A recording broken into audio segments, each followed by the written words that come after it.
और भाइयों बहनों, मेरा नाम संजय भगवान मनसुखानी है और मैं आप सभी लोगों से कोलकाता से बात कर रहा हूं। मैं पतंजलि योग सूत्र सिखाता हूं, एक टीचर हूं और ये पतंजलि के योग सूत्र इतने शक्तिशाली हैं कि एक साधारण इंसान को सिद्धियां दे सकती हैं, एक साधारण इंसान को स्वस्थ शरीर दे सकती है, एक साधारण इंसान को एक बोलना चाहिए शांत मन दे सकती है और एक साधारण इंसान को मुक्ति दे सकती है, कैवल्य दे सकती है, मोक्ष दे सकती है, निर्वाण दे सकती है। पूरे विश्व में ऐसा कोई लिटरेचर नहीं है, ऐसा कोई ग्रंथ नहीं है, ऐसा कोई शास्त्र नहीं है, ऐसा कोई सूत्र नहीं है जो पतंजलि के योग सूत्रों के सामने खड़ा उतर सके। एक फंडामेंटल टेक्निक है, एक प्रोसेस ड्रिवन किताब है, साइंटिफिक है, इसमें लॉजिक है, इसमें रैशनल है और सीक्वेंशियल है, स्टेप बाय स्टेप। जैसे कि एक अमेरिकन की कंपनी हो जिसमें स्टैंडर्ड ऑपरेटिंग प्रोसीजर होता है, उसी प्रकार का स्टेप बाय स्टेप ये आपको 196 सूत्रों से होते हुए सीधा जाके अंतिम पड़ाव पे जीवन मरण से मुक्ति, कंप्लीट इंडिपेंडेंस, कंप्लीट फ्रीडम वो दिलाती है। आज हम देखेंगे इसका जो चौथा चैप्टर है, चौथा पद है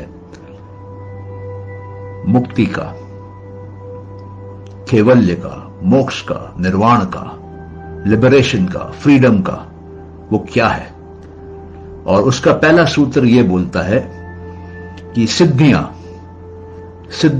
कई प्रकार से आती हैं। सिद्धियां जो आती हैं उसके कई कारण हो सकते हैं और हम अधिकतर यह समझते हैं कि ध्यान करने से ही सिद्धि मिलती है। नहीं, ध्यान करने से भी मिलती है, लेकिन सिद्धियों के अलग अलग कारण हैं। पहला कारण जिसका वर्णन पतंजलि अपने योग सूत्रों में करते हैं वो है जन्म। हां, जन्म। किसी किसी बच्चे को जन्म से ही सिद्धि प्राप्त हो जाती है और ये अद्भुत बात नहीं है, क्योंकि हमने देखा है कि जो हमारा जीवन है वो हमारे पिछले जीवन के संस्कारों पर आधारित है और जो हमारे पिछले संस्कार है वो उसके पहले के जीवन पे आधारित है। तो अगर कोई योगी एक जन्म पहले या कई जन्म पहले सिद्धियों को प्राप्त किया होगा और आज अगर किसी कारण से वो दोबारा जन्म लेता है किसी के मां के कोख में एक बच्चा बनकर, तो उसके अंदर वो सिद्धि वो साथ में लेकर आता है। मेरे प्यारे भाइयों बहनों, मेरे दोस्तों और मेरे देशवासियों, और वो सिद्धि कोई भी सिद्धि हो सकती है और वो सिद्धि एक नहीं अनेक हो सकती है। तो जन्म का जो हमारा अकाउंट है वो कैरी फॉरवर्ड होता है। जब किसी की मृत्यु होती है तो उसके पंच महाभूतों को छोड़कर बाकी पूरा का पूरा वो कैरी फॉरवर्ड होता है, वो अगले जन्म में जाता है। तो क्या कैरी फॉरवर्ड होता है? उसका चित्त, उसकी आत्मा, उसकी इंद्रियां, उसकी कर्म इंद्रियां, उसके तन मात्राएं। और क्या कैरी फॉरवर्ड नहीं होता है? पंच महाभूत। तो जब ये कैरी फॉरवर्ड होता है तो यह संभव है कि अगले शरीर में जब एक योगी आता है तो अपने चित्त में वो सिद्धियों की प्रोग्रामिंग, वो सिद्धियों को लेकर आए और वो सिद्धियां फिर जीवन में उसका साथ देती हैं। अब यह भी हो सकता है कि क्योंकि उसको सिद्धि मिली है जन्म से, लेकिन उसके सारे संस्कार क्लीन नहीं हुए हैं, वो आज भी कुछ न कुछ संस्कार कैरी कर रहा है, अलग संस्कार, दूसरे संस्कार। तो उसके सिद्धियों का अंत संभव है, उसके सिद्धियां को उसको पूरा लाभ मिले, ये एक डाउटफुल केस हो जाता है। दूसरा जो तरीका है सिद्धि प्राप्त करने का, जो कि ड्रग्स से होता है, औषधि से होता है, दवाइयों से होता है। हां, ये संभव है कि आप कोई ड्रग लें, उससे आपके अंदर कोई सिद्धि आ जाए, कोई अद्भुत शक्ति आ जाए आपकी इंद्रियों में, आपके शरीर में, आपके मन में, तो यह भी एक कारण बन सकता है सिद्धियों का। हमने कई बार सुना है कि हमारे वेस्टर्न वर्ल्ड में कई ऐसे केमिकल्स हैं जिसका प्रयोग करने से कुछ शक्तियां बढ़ जाती हैं, कुछ अद्भुत शक्तियां आ जाती हैं, कुछ सिद्धियां आ जाती हैं। तो जब तक उस औषधि का, जब तक उस ड्रग का या जब तक उस दवाई का असर रहता है, तब तक ये सिद्धियां उसके साथ रहती हैं। इसमें एक जिक्र जो आता है अक्सर, वो आता है सोम रस का। कहते हैं कि देवता जब सोम रस पीते थे तो उनके अंदर में सिद्धियां आ जाती थी। दूसरा, हरिहरानंदा जिन्होंने व्याख्या करी है पतंजलि के योग सूत्रों की, वो कहते हैं कि क्लोरोफॉर्म सूंघने से भी सिद्धियां आ जाती हैं। तो बड़ी बड़ी अद्भुत बात है ये। लेकिन ये टेम्पररी सिद्धियां हैं। जब तक वो औषधि, जब तक वो ड्रग, जब तक वो मेडिसिन आपके अंदर काम कर रही है, तब तक ही आपको वो सिद्धि मिलेगी। तीसरा जो सिद्धि प्रदान करता है, सिद्धि देता है, वो है तप। जब एक योगी तपस्या करता है, गहरी तपस्या करता है और पूरा जी जान लगा के तपस्या करता है, तो उसके पास, उसके अंदर उसकी सिद्धियां आने लगती हैं। शरीर को जब हम बस में करने की कोशिश करते हैं और कठोर से कठोर तपस्या करते हैं, तब उसी समय, क्योंकि शरीर और मन आपस में जुड़े हुए हैं, क्योंकि शरीर, प्राण और मन आपस में जुड़े हुए हैं, क्योंकि शरीर, प्राण, मन और बुद्धि आपस में जुड़े हुए हैं, तो शरीर पे टाइट डिसिप्लिन करने से, शरीर को कठोरता से पेश आने पे, शरीर को तपाने से सिद्धियां आ जाती हैं। और आपने कुछ किस्से सुने होंगे ऐसे, जैसे एग्जाम्पल के तौर पे हिरण्यकश्यप जो प्रहलाद के पिताजी थे, एक राक्षस थे, और उन्होंने घोर तपस्या करी। इतनी तपस्या करी उन्होंने कि ताकि उनको मृत्यु नहीं मिले। लेकिन उनको जो सिद्धि प्राप्त हुई, उनको जो वर मिला, वो ये मिला कि न घर के अंदर न बाहर, न दिन में न रात में, न इंसान से न जानवर से तुम्हारी मृत्यु होगी।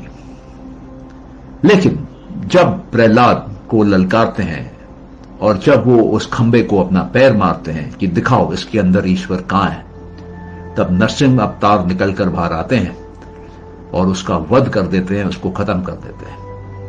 तो तपस्या के माध्यम से जो सिद्धि मिलती है, वो मिलती बड़ी मुश्किल से है। उसमें बहुत कष्ट होता है, बहुत तपाना पड़ता है, बहुत दर्द, बहुत सफरिंग, बहुत पेन को झेलना पड़ता है। लेकिन वो जो सिद्धि आती है, वो सिद्धि भी टेम्पररी होती है। और क्योंकि वो सिद्धि जब आती है, तब हमने बाकी संस्कारों को नहीं निकाला है, बाकी संस्कार हमारे अंदर अभी भी हैं, तो इसलिए सिद्धि तो है, लेकिन हम अच्छे इंसान नहीं हैं। हमारे अंदर में त्रुटियां हैं, हमारे अंदर में कमियां हैं, हमारे अंदर में चित्त में इंप्योरिटीज हैं।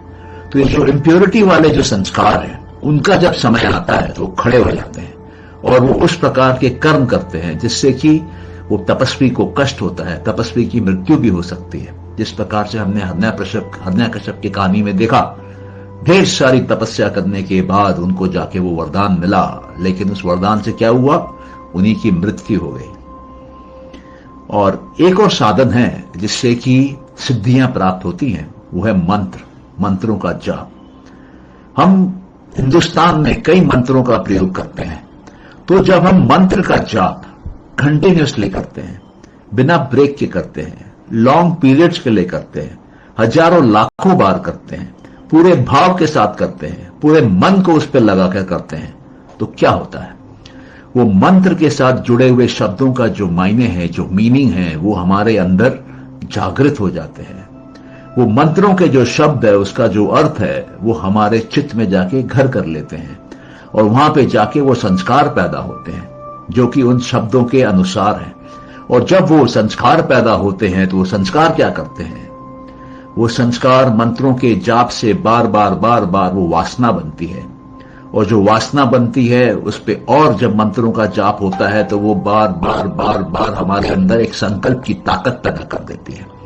और उसके बाद भी जब मंत्र का उच्चारण होता है, मंत्र का जाप होता है, तो वो जो हमारे अंदर में संकल्प जागा है वो कर्म बन जाता है, वो एक्शन बन जाता है, वो डीड बन जाता है, वो फिजिकल वर्ल्ड में बाहर आ जाता है। तो कहने का मतलब यह है कि मंत्र से हम मन पे काम करते हैं, मंत्र से हम अपने सबकॉन्शियस माइंड पे प्रोग्रामिंग करते हैं उन शब्दों का जिसका हम मीनिंग जानते हैं। और जब मंत्र का आप मीनिंग जानते हैं और जब आप उसका जाप करते हैं मीनिंग अपने मन में चलाते हुए, तो जब वो मंत्र आपके सबकॉन्शियस माइंड में, आपके चित्त में रिकॉर्ड हो रहा है, बार बार बार बार बार बार वो मीनिंग के साथ रिकॉर्ड हो रहा है, और वो जो मीनिंग के साथ रिकॉर्ड हो रहा है वो आपके संस्कार बना रहा है, गहरे से गहरा संस्कार बना रहा है।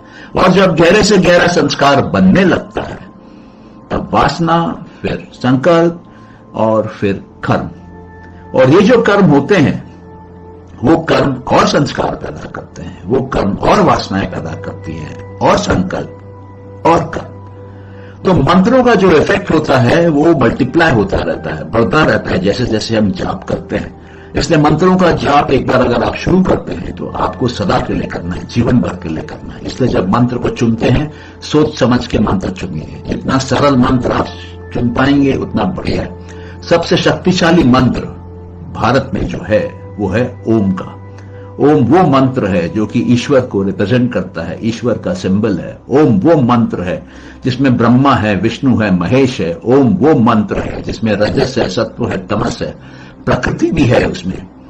ओम वो मंत्र है जो क्रिएशन को, मेंटेनेंस को और उसके डिस्ट्रक्शन को रिप्रेजेंट करता है। ओम वो मंत्र है जिसमें अ, उ, म ये 3 साउंड है, और ये 3 साउंड को जब हम रिपीट करते हैं तो हमारे अंदर का जो पीनियल ग्लैंड है वो जागने लगता है, जो हमारी तीसरी आंख है वो खुलने लगती है। और जब तीसरी आंख जागने लगती है और जब तीसरी आंख खुलने लगती है तब पता है क्या होता है? तब हमारे शरीर की जो बीमारियां हैं वो निकलने लगती हैं। हमारे मानसिक तौर पे जो तनाव है, जो एंग्जाइटी है, जो स्ट्रेस है वो भी भागने लगता है, और हमारा जो अंदर की जो ताकत है, जो चेतना है, जो आत्मा है, उसकी सफाई होने लगती है, और हम हायर एंड हायर कॉन्शियसनेस से मिलने लगते हैं, जुड़ने लगते हैं। उसके हम फिर उनको ट्रांसमिट कर सकते हैं और उनकी सिग्नल, उनकी कम्युनिकेशन रिसीव करने लगते हैं। तो ये सब सिद्धियां आती हैं मंत्र से। तो क्या मंत्र आप चुनते हैं उसके अनुसार आपको सिद्धि आएगी। अगर आप ये मंत्र लेते हैं शिवोहम शिवोहम शिवोहम, I am Shiva, I am Shiva, I am Shiva, I am Shiva, I am Shiva, जब आप ये मंत्र लेते हैं और उसका जाप करते हैं वो शिव की शक्ति आपके अंदर जागृत हो जाती है, साक्षात शिव अंदर पैदा होने लगता है। अब से कुछ देर पहले एक क्लास में मैंने एक लड़के से कहा कि बोलो आई एम शिवा 100 बार। वो पहली बार बोल रहा था तो बोला आई am Shiva, I am Shiva, I am Shiva, I am Shiva, I am Shiva, I am Shiva. 100 बार बोलने के बाद वो बोला सर पूरा शरीर अंदर से गर्म हो गया है। तो ये है मंत्रों की ताकत, आपके अंदर में पावर लेके आते हैं मंत्र। और एक तरीका है सिद्धियों को प्राप्त करने का, वो क्या है? सिद्धियों को हम प्राप्त कर सकते हैं जब हम समाधि में जाते हैं। समाधि में जाके जो सिद्धियां प्राप्त की जाती हैं उसका वर्णन पतंजलि योग सूत्र का जो 3rd चैप्टर है, विभूति पाद, सिद्धि का जो चैप्टर है, उसमें बड़ा अच्छे तरीके से समझाया हुआ है। तो उसमें वो कहते हैं कि जब हम अष्टांग करते हैं, अष्टांग योग करते हैं, और जब हम अपने मन को बाहर की दुनिया से अंदर लेके आते हैं, और जब हम अपने मन को एक जगह कंसंट्रेट करना चालू करते हैं, फोकस करना चालू करते हैं अंदर, हमारे अंदर, तो हमारा मन जो है वो एकाग्रता की तरफ बढ़ता है, और उसके बाद में हमारा मन जो है वो कंसंट्रेशन के मोड में आ जाता है। और जब वो कंसंट्रेशन में आ जाता है तो हमारा मन एक पॉइंट पे ही रहता है, एक ही इमेज को देखता रहता है, एक ही ऑब्जेक्ट के बारे में देखता है। तो एक पॉइंट पे रहने के बाद और एक बिल्कुल क्लियर फ्लो के बाद कुछ समय के बाद समाधि लग जाती है। वो मन जो है वो वहां से उसका पावर मन का वो घटने लगता है। अब जो वो योगी है उसको एहसास होता है कि उसको शरीर है, बैठा ध्यान में है, लेकिन उसको एहसास होता है कि मुझे शरीर है। जब वो और गहराई से ध्यान करता है और अंदर जाता है तो उसको एहसास होता है कि शरीर तो नहीं है, लेकिन मेरे विचार है मेरे साथ। वो विचारों को देखता है, विचारों को सुनता है, विचारों से बातें करता है। और जब वो और अंदर जाता है अपने, और गहराई में उतरता है अपने, तब वो क्या देखता है? तब वो देखता है कि वो विचार जो थे वो भी चले गए और एक शांति सी आ गई है, एक आनंद का एहसास हो रहा है, खुशी की लहर दौड़ रही है। शरीर ध्यान में लगा हुआ है, मन ध्यान में लगा हुआ है, लेकिन अंदर एक हैप्पीनेस है, एक पीस है, एक ब्लिस है। और जब वो और ध्यान करता है और अंदर जाता है और गहराई में उतरता है, तब ये जो आनंद की जो भाव है वो भी निकल जाता है। तब वो देखता है कि मुझे अपना एहसास हो रहा है कि मैं हूं। तो ये जो 4 प्रकार की समाधियां मैं जो आपको बोला, ये है सबीज समाधि। सबीज मतलब इसमें बीज है। क्या चीज का बीज है? संस्कारों का बीज है। इन चारों समाधियों में संस्कार बनते हैं।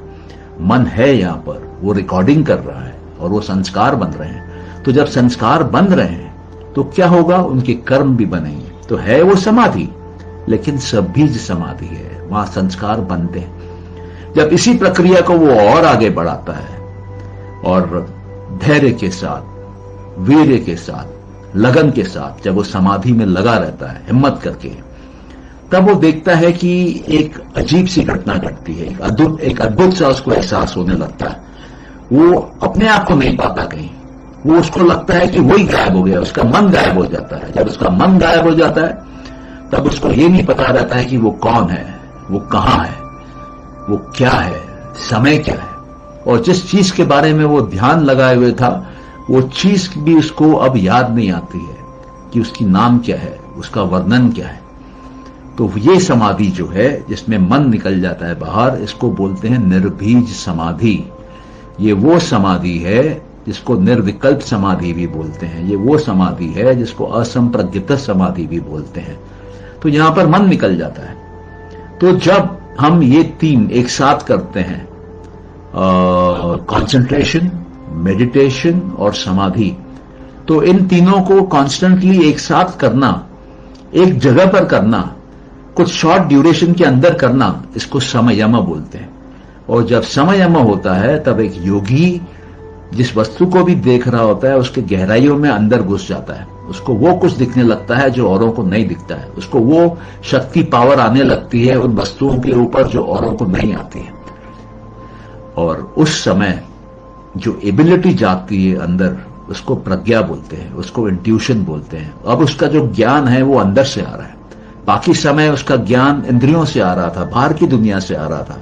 लेकिन जैसे ही वो समयम करने लगता है, अब सिद्धियां जो हैं उसकी जानकारी उसको संसार से नहीं आती हैं, उसको अपने अंदर से आती हैं, उसको अपने अंदर के ईश्वर से आती है, उसको अपने अंदर के प्रकृति से आती है, उसको अपने अंदर के पुरुष से आती है।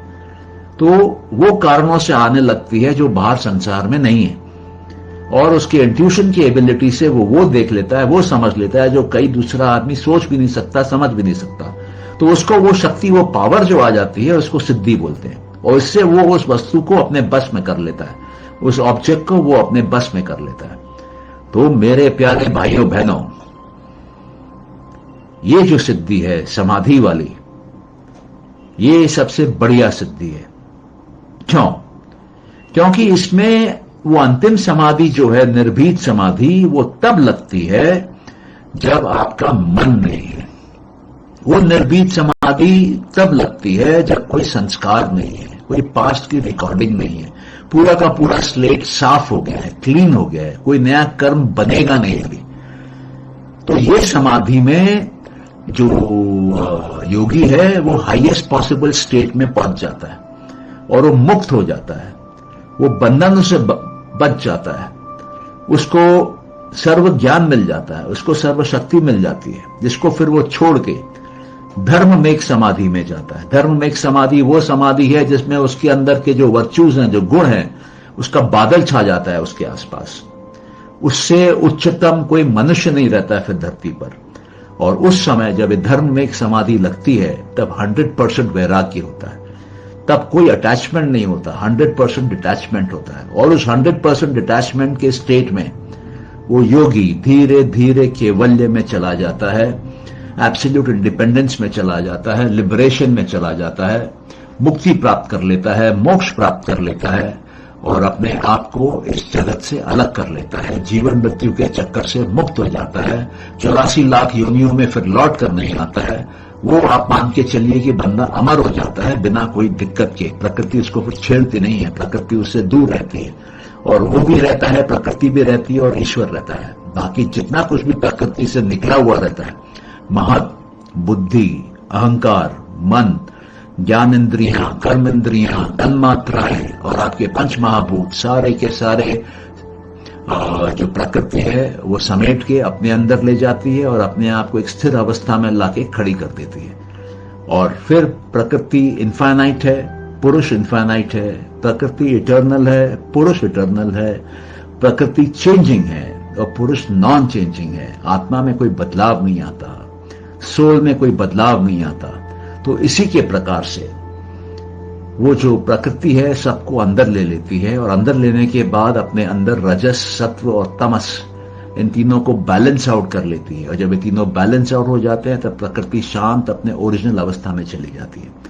और जो पुरुष है वो अपना खुद का दर्शन करता है, वो सेल्फ अवेयर हो जाता है, वो अपना रूप देखता है, वो स्वरूप देखता है और पुरुष जो है वो मुक्त हो जाता है और वो हाईएस्ट स्टेट में चला जाता है जहां पे उसके लिए संभव है जाना। तो मेरे प्यारे भाइयों बहनों, ये जो हमने आज देखा, ये देखा कि सिद्धियां जो हैं इसमें 5 प्रकार की सिद्धियां हैं। पहली जो सिद्धि है वो है जो जन्म से हमको मिलती है, बच्चे में पैदा हो जाती है। बच्चा जहां से आया, हो सकता है पिछले जन्म में कोई परम योगी रहा हो, उसको सिद्धियां मिली हो, लेकिन उसका जो चित्त है वो अंतिम पड़ाव तक नहीं पहुंचा है, तो वो चित्त वो सारी रिकॉर्डिंग लेके अगले शरीर में आता है, फिर अगले शरीर में आता है और जिन शरीरों में वो आता है उसमें वो जन्म से सिद्धि प्राप्त करके आता है, वो फुल पावर के साथ आता है। तो ये है जन्म की सिद्धि। एक सिद्धि जो है वो एक्सटर्नली कुछ खा के मिलती है, दवाइयां खाने से मिलती है, आपके ड्रग्स लेने से मिलती है, औषधि खाने से मिलती है। तो ये जो सिद्धि जो औषधि, ड्रग्स या कुछ खाने से मिलती है, ये टेम्पररी है, ये कुछ समय की है। ये घंटा, 2 घंटा, 5 घंटा, 10 घंटा, 12 घंटा, 24 घंटे की है। ये लंबे समय तक लास्ट नहीं करती है। और तीसरी जो सिद्धि है वो हमने देखा तपस्या की है। तपस्या की सिद्धि अधिकतर राक्षस लोग पाते हैं। वो घोर तपस्या करते हैं, जंगलों में जाके, पहाड़ों में जाके, और वो इतनी तपस्या करते हैं कि जो उनके ईश्वर हैं वो उनसे प्रसन्न हो जाते हैं और उनको वरदान देते हैं, उनको बूंद देते हैं और वो वरदान और बूंद लेके वो अपने जीवन में बहुत बड़ा बदलाव लाते हैं। लेकिन क्योंकि वो राक्षस हैं, क्योंकि वो तपस्वी हैं, तो ये सिद्धि तो उनके पास रहती है, लेकिन ये जो सिद्धि उनको मिलती है वो सिद्धि ज्यादा समय तक चलती नहीं है। और उनके मन में जो बाकी इंप्योरिटीज हैं, बाकी जो रजस और तमस है उनके चित्त के आसपास, वो उनसे गलत काम कराने लगता है और वो उनको उस कारण से उनका फल मिलता है उनको, और उनकी मृत्यु हो जाती है और वो अपने सिद्धियों को ज्यादा दिन तक भोग नहीं सकते। और जो चौथा हमने देखा मंत्र का, मंत्र की सिद्धि में बहुत शक्ति होती है, लेकिन मंत्र की सिद्धि भी वापस टाइम बाउंड होती है, लिमिटेड होती है, और वो आपके पुराने संस्कारों को साफ नहीं करती है। वो आपको नया पावर दे देती है, लेकिन जो पुराने संस्कार हैं वो पुराने संस्कार वैसे के वैसे रहते हैं। और जब तक उनको जलाया नहीं जाएगा, जब तक उनको हटाया नहीं जाएगा, जब तक उनको प्रफुल्लित नहीं किया जाएगा, तब तक वो संस्कार जीवन में दिक्कत ही देते हैं। इसलिए मंत्रों की सिद्धि भी उतनी अच्छी नहीं है जितनी कि समाधि की स्थिति है। समाधि की जो सिद्धि है वो सर्वोच्च है। समाधि की जो सिद्धि है वो आपके कठिन परिश्रम से आती है, लंबे समय के प्रैक्टिस करने से आती है। और क्योंकि लंबे समय के प्रैक्टिस करने से आती है तो वो पावर में आती है। और किसी साधारण से मंत्र का भी अगर आप बार बार उच्चारण करेंगे तो आपके अंदर वो शक्ति लेने लगती है। वो जो शब्द है उस मंत्र के, वो जीवन लेने लगते हैं, वो पावर लेने लगते हैं और आपके जीवन में आके बैठ जाते हैं, आपके चित्त में आके बैठ जाते हैं। और वो सिद्धियां फिर वो इंसान के साथ हो लेती है और इंसान फिर सिद्धियों के साथ जीता है। लेकिन अंतिम और बेस्ट जो सिद्धि है वो समाधि की सिद्धि है। इसलिए पतंजलि ये कहते हैं कि जिनको समाधि के माध्यम से सिद्धि चाहिए, जिनको आगे जाना है केवल्य के मार्ग पे, उन्हीं लोगों को ध्यान करना चाहिए। बाकी साधारण लोगों के लिए ध्यान नहीं है। साधारण लोगों के लिए क्या है? साधारण लोगों के लिए क्रिया योग है, तपस्या है, स्व अध्याय है, ईश्वर प्रणिधाना है, और इसके अलावा यम है, अहिंसा का पालन करना, सत्य बोलना, किसी की चोरी नहीं करना, ब्रह्मचर्य का पालन करना, अपरिग्रह का पालन करना, मतलब नॉन पोजेशन में रहना, वो है। और नियमों का पालन करना। नियम क्या हुए? नियम हो गए शौच, सफाई से रहना, शरीर की सफाई और मन की सफाई। दूसरा संतोष में रहना, कंटेनमेंट में रहना। तीसरा तपस्या करना। चौथा स्व अध्याय करना। पांचवा ईश्वर प्रणिधाना करना। इसके बाद क्या बोलते हैं वो? आसन करना, प्राणायाम करना, प्रतिहारा करना। मन जो बाहर चला गया है उसको अंदर लेके आना। अंदर लाने के बाद उसको कॉन्सेंट्रेट करना, उसको ध्यान में लगाना, उससे समाधि प्राप्त करना, और समाधि की कई लेवल्स को प्राप्त करते हुए सबसे उच्च समाधि पे चले जाना। और जब हम ऐसा कर लेते हैं तब एक अद्भुत सी जादू होती है, अद्भुत सा चमत्कार होता है, और हम निर्विकल्प समाधि में चले जाते हैं, निर्भीत समाधि में चले जाते हैं, जहां पर कि सिर्फ वो जो वस्तु है जिसको देखा जा रहा है वही रहता है, कंप्लीट ब्रिलियंस में, कंप्लीट लाइट में, कंप्लीट शाइनिंग के साथ। और वो योगी वहां से गायब हो जाता है, उसका सेल्फ अवेयरनेस गायब हो जाता है, उसका मन गायब हो जाता है। तो मेरे प्यारे भाइयों बहनों, ये 5 प्रकार के सिद्धियां हैं जिनका कारण है, और समाधि वाली सिद्धि के लिए ही हमको कोशिश करना चाहिए। तो इन शब्दों के साथ मैं विराम लेता हूं। आप सबका बहुत बहुत धन्यवाद। आप लोग यहां आए, आपने ये सुना, और ये भारत का जो धरोहर है पतंजलि के योग सूत्र, ये बहुत ही अद्भुत धरोहर है, और इसी के माध्यम से हमारा देश वापस नई ऊंचाइयों को छू सकता है। तो मैं आप सबसे आग्रह करूंगा कि पतंजलि के योग सूत्रों को खरीदें, उसको नेट से डाउनलोड करें, उसको पढ़ें, और उसके बारे में आपस में व्याख्या करें, उसकी गहराइयों में उतरें, तो आपका जीवन भी सफल हो जाएगा और सारे भारतवासियों का जीवन भी सफल हो जाएगा। और अगर आपको कोई हेल्प की जरूरत पड़ती है तो हम लोग हैं, आप हम लोगों से कांटेक्ट कर सकते हैं। ईश्वर आपको सही मार्ग दे, ईश्वर आपका भला करे, और आपके जीवन में सच्ची खुशी, परमानेंट हैप्पीनेस आए, जो कि योग के माध्यम से संभव है, जो कि सांख्य दर्शन के माध्यम से संभव है, जिसको कि हम लोग क्लासों में सिखाते हैं। तो हम यही आशा करेंगे कि आप इस काम को, जो कि योग है और योग का जो धरोहर है, इसका मैसेज अधिक से अधिक लोगों तक पहुंचाएंगे, ताकि हमारा देश वापस उन्नति कर सके और नंबर 1 पोजीशन पे आ सके। चलिए, आपका बहुत बहुत धन्यवाद। God bless each one of you. आप भी परमानेंटली हैप्पी रहे, परमानेंट खुशी में रहे, आपका परिवार भी परमानेंट खुशी में रहे, आपका समाज भी परमानेंट खुशी में रहे, हमारा देश भी परमानेंट खुशी में रहे, और ये सारा का सारा विश्व एक परमानेंट खुशी की लहर में आ जाए और 100% परमानेंट खुशी में रहे। बहुत बहुत धन्यवाद। Thank you. God bless you.